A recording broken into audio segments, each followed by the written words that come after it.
Welcome, KBOI listeners. This is Dylan Stalker, your 3.5 generation Idahoan for the Great Idaho Show. The Great Idaho Show. You are just hearing this newly week over week. What is the Great Idaho Show? This is quite simply me, a multi-gen anyways, and is just literally trying to share with y'all, many that have been here in Idaho for many years and many that are just getting here, what is great about Idaho. Great's a great word. And today we are speaking to CJ Buck of Buck Knife Company, the CEO of Buck Knife Company, with a tremendous legacy of knives, but not only that, a tremendous legacy here in Idaho. CJ, welcome to the Great Idaho Show. Dylan, thank you. Thank you so much. Yeah, absolutely. So, CJ, if you will, you know that these media situations, they're not free and we have sponsors. Today, I'm really excited to share our sponsor because our sponsor just is in love with what the Buck Knife Company is doing. Old Arms of Idaho, they are your collectible Western military and firearms specialist. If you put the word collectible in that, and whenever you say collectible, we engage with knives all the time, every single week. And I can't tell you, CJ, how many times we have a client of somebody who's collected many things, and there's always a Buck knife in there. It's been going on for decades. No, that's cool. That's very cool. Yeah, absolutely. So we engage in this sort of thing, CJ. So again, this is Dylan Stalker, your 3.5 generation Idahoan. This is the Great Idaho Show. We're speaking to CJ Buck, the CEO of Buck Knife Company. CJ Buck, it's in the name. CJ, you are a part of a legendary family business. Can you tell us a little bit about growing up with Buck Knives family, and did you always know that you'd end up leading the company? You know, I'll tell you. So we're fifth generation family-held business, and I realize why there are so few of those. Because the different generations, as they're growing up, encounter much different things. So the school of hard knocks that my grandfather went through that kind of chiseled him into the person he was and starting a business, my life was much easier than his. And so the skill sets are different, the dynamics, the business dynamics, governmental, international, regional, the business dynamics change, requiring different skill sets. And so, yes, I can totally understand why not many family businesses either survive or are not sold, prior to that fourth and fifth generation. For us, it is a bit of religion, and I don't use that word lightly at all. Sure. Because the Christian testimony of our company is usually important to us, but the legacy, the ancestral legacy of my great grandfather and grandfather, the ideological foundation that they based how they treated customers, we still strive to deliver that, and it's nice for me to know that my son is just as interested in taking that legacy forward. I love the way that you described that, CJ. And here, my experience is I was a recruiter, a technical recruiter for quite a few years. And when you talk about being the CEO of just an international brand, Buck Knives, we'll get into the history a little bit, has been around for so long and breaks the boundaries of America's boundaries. It's international, like I said, but when you're about to hire a CEO and they weren't a part of a family organization, the CEO only cares about one thing. It's YOYG, year over year growth. And that is a sacrifice that they will, on your family legacy, a CEO that wasn't a multi-generational person of a company like that will sacrifice everything that you're talking about just to get the YOYG for their resume or their bonus or whatever. And you're having to blend that. You're having to show growth and keep those values. And I do genuinely appreciate that they're Christian values, which is based in morality and just care and caring. I support that. Thank you for sharing that. Oh, no, it's like I said, it's so foundational for us, and not that we get it right every time, but the golden rule, treating others as you want to be treated yourself. It was something that my great-grandfather initiated back in Leavenworth, Kansas, as an apprentice blacksmith, starting to make knives, and he just started from the beginning that if anybody had an issue with something, he'd fix it. And so that evolved over 120 plus years into a forever warranty where, we originally talked about having a lifetime warranty and then realized that we were going well beyond the lifetime of our purchasers. Yeah, whose lifetime is it? These products were multi-generational, so it needed to be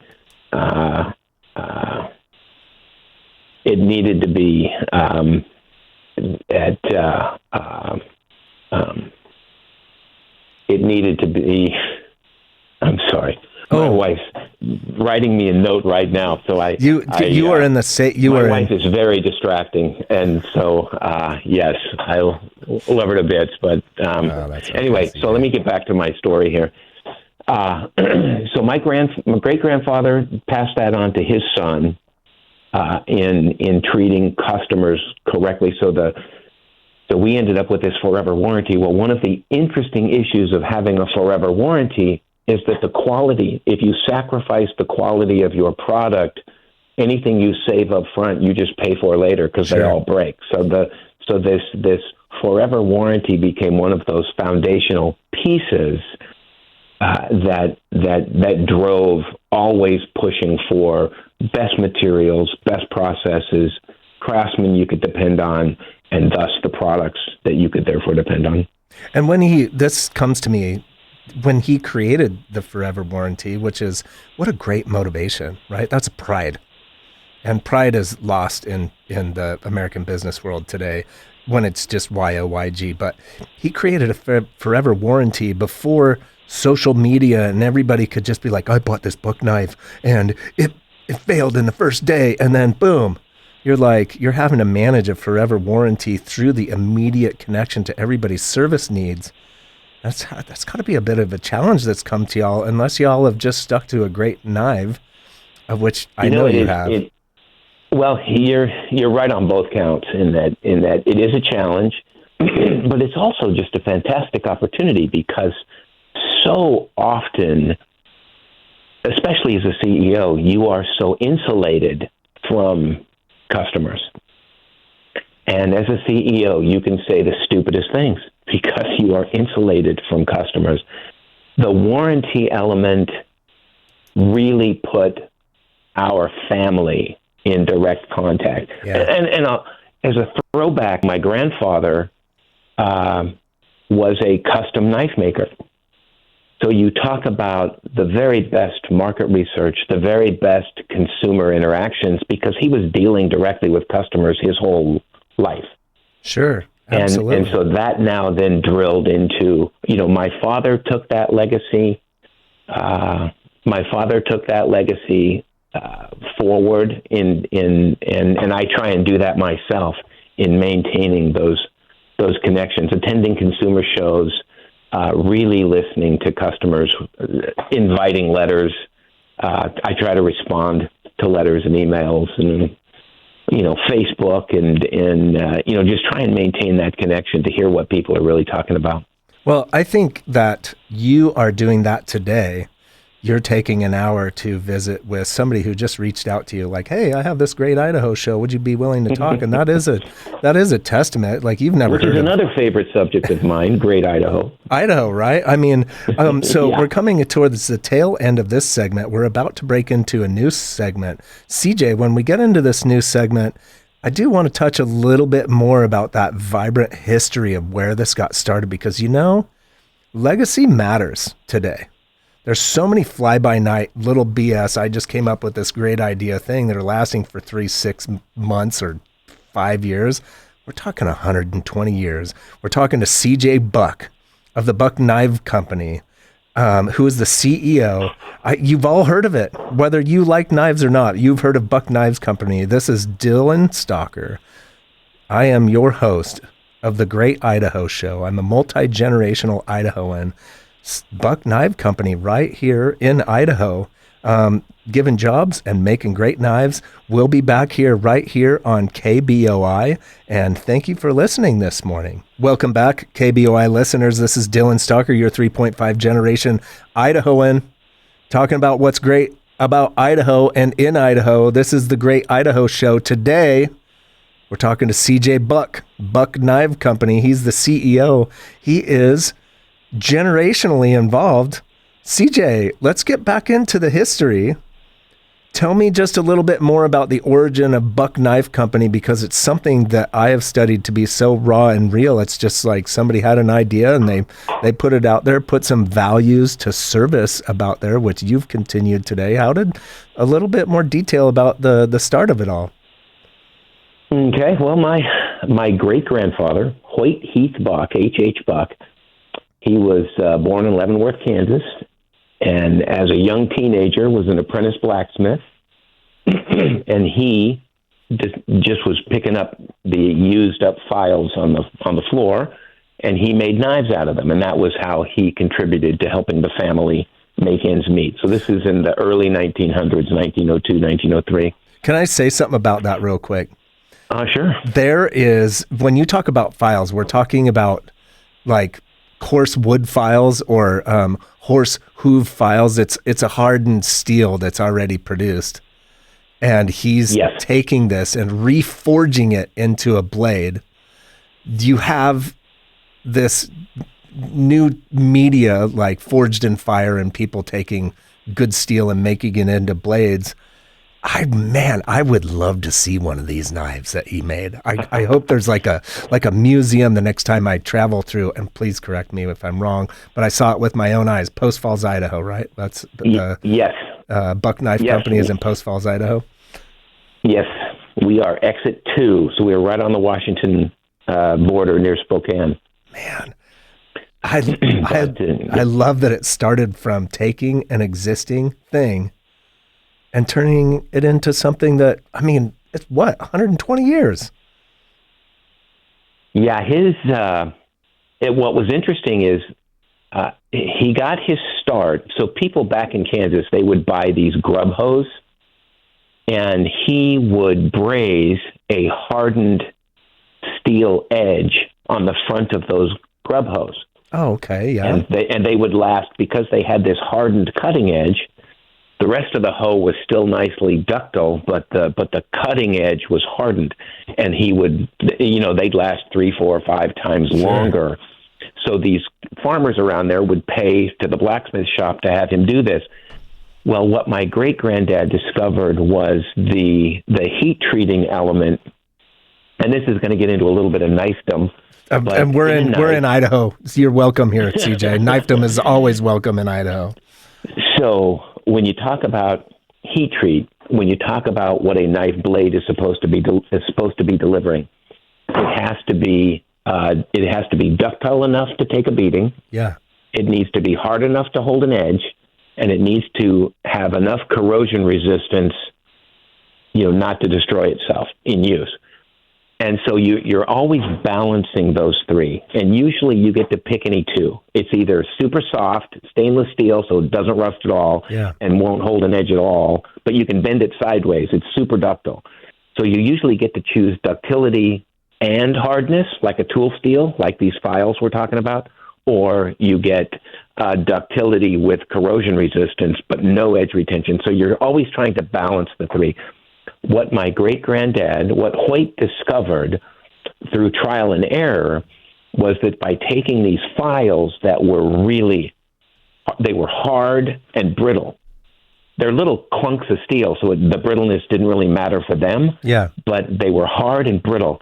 And so he would heat them up to a lower heat over a longer period of time, and he would draw them back. He would create, not to get overly technical, but he would create structure that enabled them to be not quite as hard, but much more ductile. And when you're making a knife, you're slimming that down into that razor cutting edge. You don't want that edge to chip off. You don't want it to be so like glass that it would chip. It won't wear away, but you'll chip it off. You'll break it off, and as you run your chipped knife over something, you wouldn't have that nice clean edge. So he did a lot of experimentation like that. Like I said, custom knife maker, relocated in 1907, I want to say, to the Pacific Northwest, up north of Seattle, where my great-granddad was a logger and sold insurance, and just the American way, just did whatever he needed to do to feed the family. He had 7 kids, 4 boys, 3 girls. My grandfather was the oldest of 7, left home, joined the Navy, ended up locating in San Diego. And then in the mid-40s, my great-grandmother's health was failing, so they relocated from Mountain Home, Idaho, to San Diego, California. And for the next 60 years, that's where Buck Knives was located. Man, you could dissect that, what you just said, comparing the difference between living pre-information age and running a business pre-information age, growing a business pre-information age into what you are trying to wrangle today, because there's so many opinions. You're dealing with cancel culture and just media platforms and everything. I love the way that he figured out something that was effective. And back then, if it worked, that's what you bought. He figured out a great idea. You talk about pre-information age, but when you think about San Diego, so think about San Diego in the 50s and 60s. Sure. It was the Navy, it was the Marine Corps, it was all the naval contracting, the defense contractors. So there was the Navy. Anybody that would serve in the Navy is usually kind of the cream of the crop as far as work ethic and stuff. So San Diego was drawing the best of the best from all across this nation who'd come to San Diego, fall in love with the weather, and stay, bringing their breadbasket values with them. And then we also had state-of-the-art manufacturing opportunities because of these defense contractors. So as a place to run a business, it was magnificent until it wasn't, which we can talk about that later and why we're in Idaho right now. But the other piece of that was the Navy drawing people from all over the nation was connecting local San Diegans with this local San Diego business, but these people had families all over the United States. So you talk about pre-information age, but this was the old word-of-mouth town crier information age where we were introducing our quality to people all over the United States. Isn't that like it's happening the same way back then, the way it is today? Everything's just faster, but I guarantee you right now, I cannot attach a Buck knife to an email and send it to CJ Buck if I wanted to, right? Like what it seems like you're describing. I appreciate what you're saying, because our sponsor, Old Arms of Idaho, are in the military history business, and military history is the engineers of our futures, and everything that's mechanical and engineering, it came from military complex if you're using it today. But you're having somebody who got a Buck knife and then sent one across the country over the Pony Express, which might have taken a week or a month. And then the other receiver receives one and is like, this thing is amazing. I love this. And then what? They're writing letters and social networking. I mean, it sounded like it could have started through Buck Knife Company. Yes. No, and I remember the everybody back then, everybody read the outdoor sports magazines, which are really, that's a difficult medium now with all the information available online. Sure. But yeah, we'd run the little tiny ad and book up our business and start slowing down, run some more ads, book up our business. Outdoor Life Company, Brilliant. Outdoor Life Magazine. Yep. There's a Buck Knife ad there, and somebody sends their, I don't know how they send payment back then, and then wait for their weeks to get their knife. But you guys started something that exists today, just in faster form through what it sounds like. Well, it's not even sound like. I've engaged with Buck knives my whole childhood.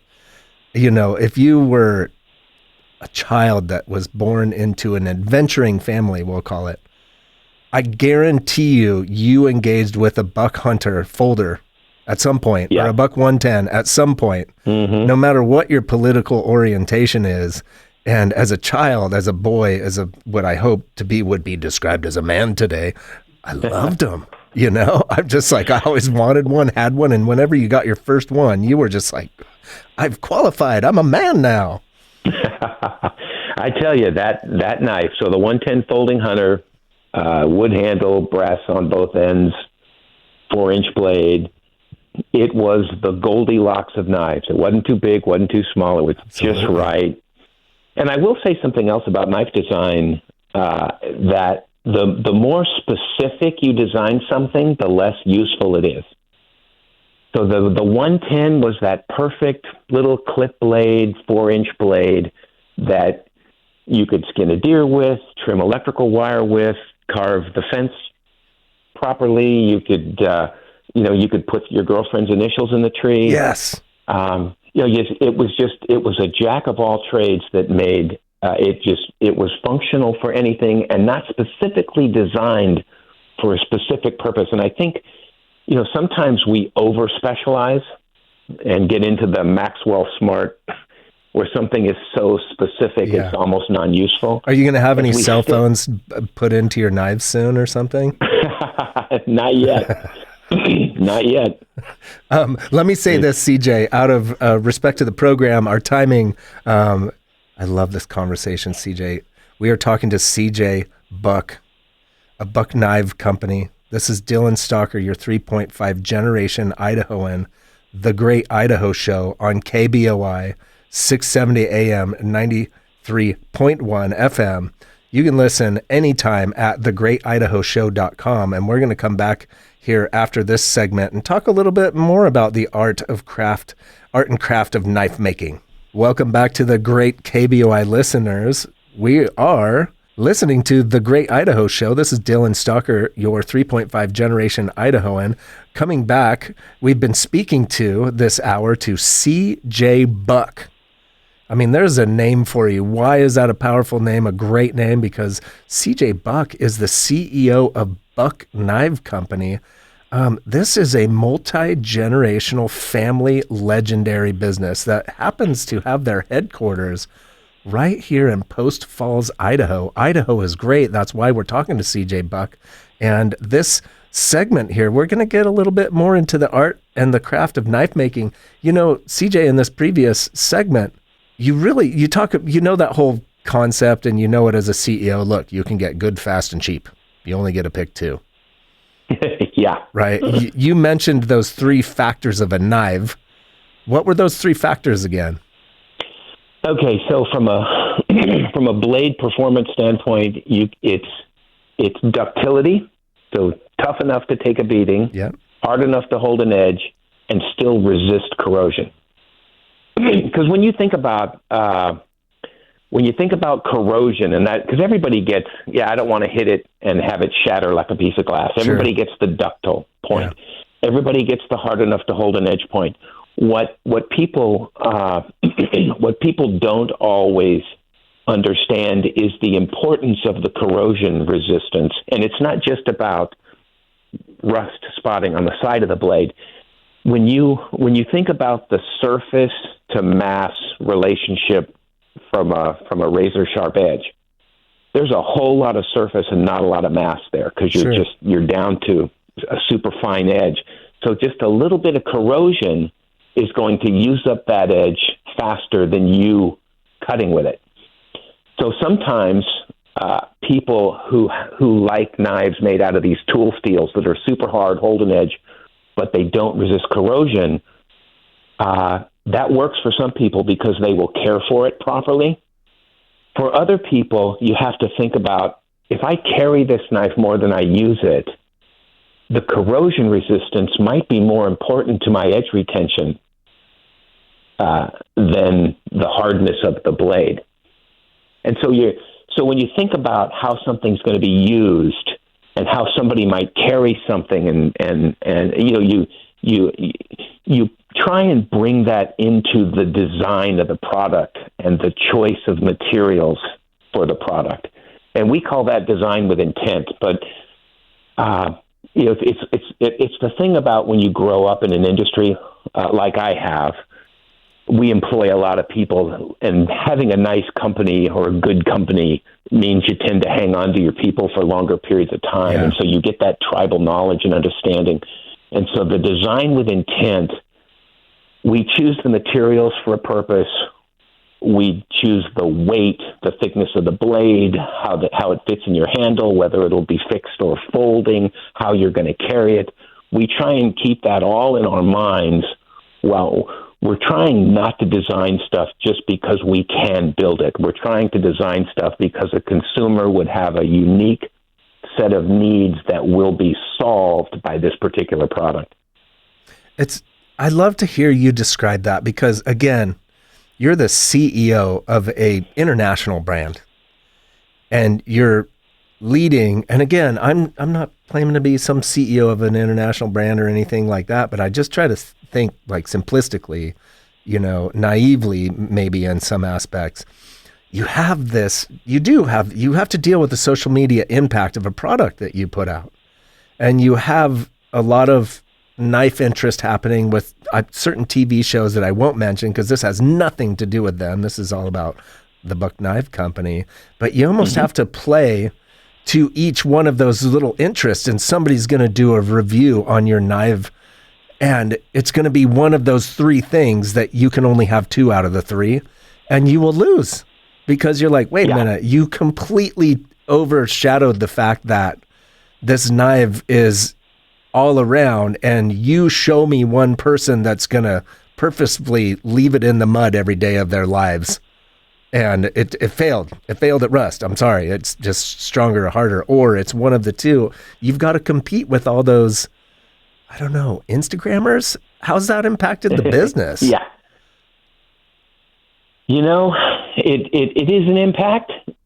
Sometimes you just have to weather a bad review. Yeah. Because we make mistakes, and sometimes the user makes mistakes, and the product performed exactly as you'd expect it. Like you said, bury it in the mud for a winter and go back the next year. It may not be in completely perfect shape.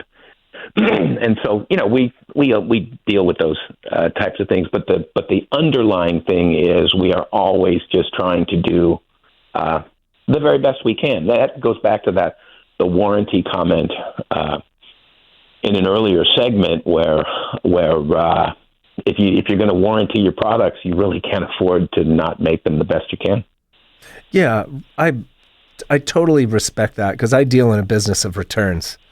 Our business sells stuff that was already used. We don't make anything new, but we send it out as it's functional. Mm-hmm. And we're taking their word that it's not. And at the end of the day, you got to take care of them. Yes. You got to take care of them. That's it. That's the only choice you have. And it's a good choice. And it sounds, and in fact, I've experienced it. Buck Knife Company they take care of their business. Yes, sir. We're speaking to CJ Buck of the Buck Knife Company right here on the Great Idaho Show. Okay, CJ. So how this lined up for me, of course, I am a lifetime adventurer, been in the subject of adventure my whole life. Buck Knife has been something, is probably the most recognizable brand other than our engineer Scott here pointing out the word Band-Aid. Because if you were a kid and an adventurer, it's either Band-Aid or Buck Knives. You get one of the two. It's the generic Hall of Fame. Yes. Not even generic. That is no discount to Buck Knives. Xerox and Band-Aid and Buck Knives. And the reason why we think about Buck Knife is because it's been all of our lives, and I love it. Y'all have some things. Sorry, I lost my track. I'm driving through Post Falls, Idaho, and I'm going to a gun show because my business is in that. And I love that we can relate in that we have similar type industries. Guns and knives go together. And I drive right by the headquarters of Buck Knife Company. I'm like, wait a minute. They're here in Idaho. I love this. I wanted to turn in and drive by. And I can just imagine all the great team members that you have working for it.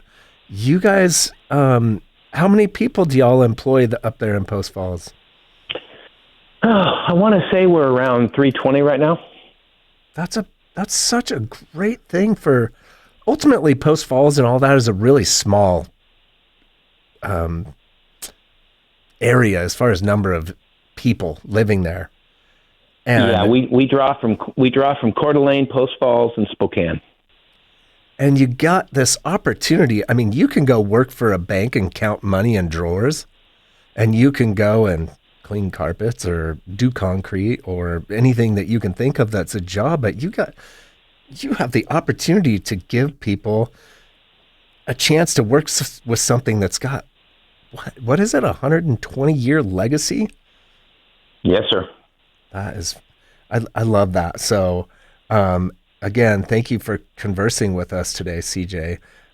Moving into a little bit of the business challenges and the industry, the Great Idaho Show is it's not about politics. Unfortunately, business is politics. So let's just do this as a matter of record.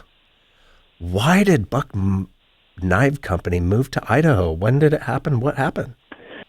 Well, so we, as our company continued to evolve, we ended up, we incorporated in 1961. So my great-granddad had passed a decade earlier. So my grandfather incorporated the business, and it just grew like a weed. The 110 folding hunter you talked about, we introduced in 1964. And for the next 15 years, it didn't matter what we did. We could not build enough. And so we grew, on average, 25 to 30% a year. Wow. Beyond my grandfather's wildest dreams. He couldn't believe it. And he, from such a modest background, because the Buck family grew up just dirt poor. And so his hard work, his focus, he was a bus driver in San Diego, said the hardest decision he ever made was quitting his bus driving job to do the knife thing full time. Can you imagine? So he created a multinational company. Like I was saying earlier, the school of hard knocks that drove him into the Iron Man that he was, just a warm but very disciplined, strong person. Anyway, everything that drove through his life. So we incorporated 61, introduced the 110 folding hunter, grew like a weed. By the time we hit the early 80s, we had 20,000 small dealers scattered across the United States. People who were owners of those little businesses, and similar to yourself, would have stories to do with the product. They could, if somebody walked in and wondered what product to buy, they could tell them why the Buck knife was more expensive and worth every penny. And so as we got into the 80s, we rolled into the mass merchant scenario where you lose your ability to tell your story. Yeah. So it's all price. It's all quoted through distributors, not to the end user, right? Yes, you're not talking to customers anymore. You're not controlling that brand interaction anymore. And we were not corporately savvy enough, marketing-wise, to properly make that transition. So we really suffered. Our margins suffered. We ended up just discounting pricing, and thus that drove lesser quality product. Like, it just, these things just draw on each other. So what happened by the end of as we got to the end of the 90s now, we've been kind of living off past glory. We're in California. California expenses just keep rising. We'd save $300,000-$400,000 a year, to build our margins, only to spend that on utilities, electricity, or to spend that on workers' comp insurance or other things that California was doing that was just making it more difficult to have a manufacturing operation. So we were in the process of turning a corner in 2001. We'd lost money for a couple of years. The bank wasn't happy with us. We put our plans together. We were turning this corner, and then 9/11 happened in September of 2001. And the knife business is very dependent on hunting and holidays, so that when you take the wheels off the economy for the fourth quarter of a year, you destroy the knife business. Yeah. And that's what happened to us. So in 2001, we were in serious hurt and decided we needed to recreate our business model, and it involved adopting a lean manufacturing methodology along the lines of the Toyota Revolution, with doing things a lot better. Efficiency. And then efficiency, quality, putting people, it's so cool. And if you ever come up, I'd love to walk you through the plant, because when you got people working elbow to elbow, which is what we have, these little circular manufacturing cells, they take pride in each other's quality. And if somebody screws something up, they fix it right away. They talk about it right away. It's wonderful, the side benefits that we got. But we had to recreate our business model. So it was how we manufacture, how we sell, and where are we going to be located, because that made a huge difference. And so it was 2001. So that was September 2001. We had a December, as one board member called it, we had a come to Jesus meeting in December of 2001. CJ, let me do this real quick, okay? I want to hear about this come to Jesus meeting right here in this next segment, okay? This is Dylan Stalker, your 3.5 generation Idahoan, talking to CJ Buck of Buck Knife Company. This is as Idaho as it gets, ladies and gentlemen. Stay tuned to this next segment. We're going to pick up this conversation right here on KBOI. Welcome back, KBOI. This is Dylan Stalker. Again, your 3.5 generation Idahoan, a multi-generational Idahoan that is just simply trying to share what is great about Idaho minus any politics. There's plenty of political junk going on out here. We are talking to CJ Buck. CJ Buck is the CEO of Buck Knife Company. If you caught the last name, we're family associated, 120 years of history going on here. Multi-generational company that is headquartered right here in Idaho, in Post Falls, Idaho. This last segment, CJ was talking a little bit about this transition of his family legacy business that just exploded in California, and then recognized that some of those unfortunate political things and just cost of doing business things transferred their motivation to move the headquarters to Idaho. And just before this last segment, CJ described having a come to Jesus moment with the boards and Buck Knife Company. I know you all know the name Buck Knife Company, because if you were alive today for more than 5 minutes, you've heard of it. CJ, what happened in the boardroom? Well, we had a discussion that mild measures were not going to fix our company. Yeah. So we were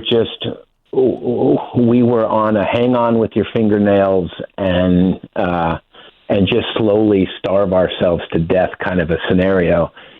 And so we needed to make some dramatic changes. And similar to kind of what we're feeling in our federal government right now, but some not just minor adjustments. We needed to make some radical changes that would take our trajectory in a completely different direction. And one of those was moving out of California, which is a huge undertaking. Big decision. Yeah, it's just a massive. Now, I think luckily for me, I was a bit naive, because sometimes if you really know what you're stepping into, you might not step into it. Yes, and for so, sure. So my own naivety was a strength in that we were committed by the time we figured out just how difficult this was. And then there's another story that happened at the same time from a business standpoint, that our largest account at that time, Walmart, we had a competitor by the name of Imperial Schrade. They made Schrade and Uncle Henry old-timer knives, and they were a huge competitor. Well, they went bankrupt. On their 100th anniversary, 2004, they went bankrupt. That's And a tough one. so that opportunity then fell into our lap to pick up the slack of all their market share. Yeah. And we had just moved. So in 2004, we were in the process of moving. We started making knives in Idaho in 2005, which we are celebrating the 20th anniversary of our move to Idaho this year. So in come this $5-6 million worth of business that we were going to be picking up from this other competitor that's now bankrupt. And we were unprepared, untrained. It's one of those things where I should have said, as CEO, I should have said no, but that's a really tough no. Yeah, absolutely. Turn business away an coming at- entire segment of the market. We'll figure it out. And it really put a lot of stresses on our move that didn't need to be there. But anyway, that's a self CEO story. Isn't that So we relocated in 2005 and are so glad we did.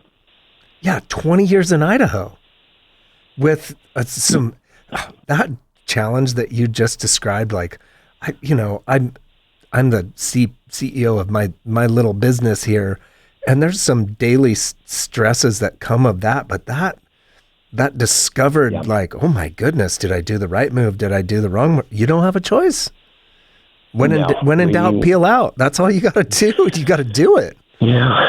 And one of the things we decided as a family, that we were not going to have a corporate headquarters someplace and a manufacturing operation someplace else. Yeah. So wherever we were going to relocate our company, the family had to be able to live there. So we looked at Tennessee and Kentucky area, good labor pool, good area. We also looked at the Pacific Northwest, and we kind of wrote off Washington pretty quickly because a lot of the politics were similar to California from a business, for everything, but from a business standpoint mostly is what we were working on.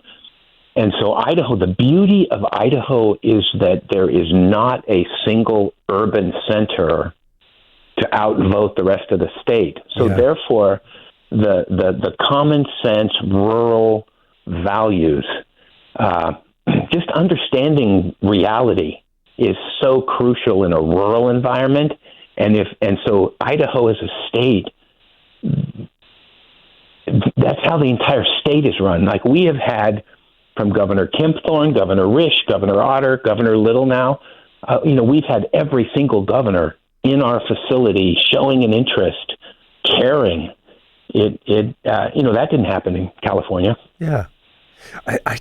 What you just said about Idaho as a snapshot is quite literally one of the most powerful things I've heard that is political, that utterly isn't at all. It's not political. Yeah. It's just, unfortunately it is, but this centralized mob controlling the values of everybody else it's a problem. And we are experiencing the beauty of the many different culturally diverse abilities to survive in Idaho. And the way you said that struck me. We have a few minutes left here. This is about the fun side, CJ. You are the CEO of a knife company, of a family that's been making knives for over 120 years, right here in Idaho for 20 years this year. What's your favorite buck knife? Oh, my favorite? Okay, it is right now, because they change. Right now, it's the 112 Torx what do we call it? The Slim Pro, I think it's called. The 112 Torx Slim Pro. It's a it's a G10 handles with a Magna Cut blade, which is a new steel for us, and it's a clip. So you clip it in your pocket. Yeah. So it's a full size knife that you clip it into your pocket. It's a lockback, so there's nothing. The deployment aspect is all proven over decades. Yeah. It's smooth, it's sweet, it's lightweight, and it just functions all day long. And that's my favorite. And you're getting, you're taking the many decades of experience of buck knives and what you referred to me once as your operations team. You know, you have people that study every aspect of this, and it sounds like a merger of current day materials. G10, that's big buzz, not buzzword, but that's a functional, great quality grip system that's been used in firearms and knives, of course. And just the steel, you guys get to new metals come out all the time. How do you evaluate that? You know, so there's a new technology. I'm not going to call it new, but there's a more recent technology with powdered metals. Yeah. And so when you think about the old-fashioned melts where they would throw in, molybdenum, carbon, chromium, vanadium, and they would throw this all in and melt this giant hot bucket and pour it out into ingots and stuff like that. And you think about how little material is in a knife blade, and is it getting the proper mix of all those different elements? And what's going on with the new powdered metals is that they mix the powder up in very much smaller batches, get a good homogeneous mix of elements, and then they heat it, coin it, and make plates out of it, and then we laser cut knife blades out of the plates. You get a perfected material. This is a challenging situation, CJ. I've got 1 minute left. I've got 60 seconds. Okay. Here's one of those scenarios where I'm going to encourage all of y'all to look up buck knives on X, because I just saw one that you posted today that talks about these knife development things that you're doing. I'm going to encourage you to look up buck knife on any social media that you can. Right now, you're hearing it direct from CJ Buck, a buck knife company. Again, multi-generational family that is got their headquarters and their manufacturing all in one place for 20 years right here in Idaho, the Great Idaho Show, thegreatidahoshow.com. This is News Talk 670 KBOI 93.1 FM 670 AM. And this is Dylan Starker, your 3.5 generation Idahoan. Extremely thankful to CJ Buck, a Buck Knife Company, talking to us here today. And you can hear this whole conversation on thegreatidahoshow.com and Sundays at 7 a.m. if you get to catch it. And CJ, thank you for talking to us today, my friend. Oh, my pleasure. I'm a first-generation Idaho zealot.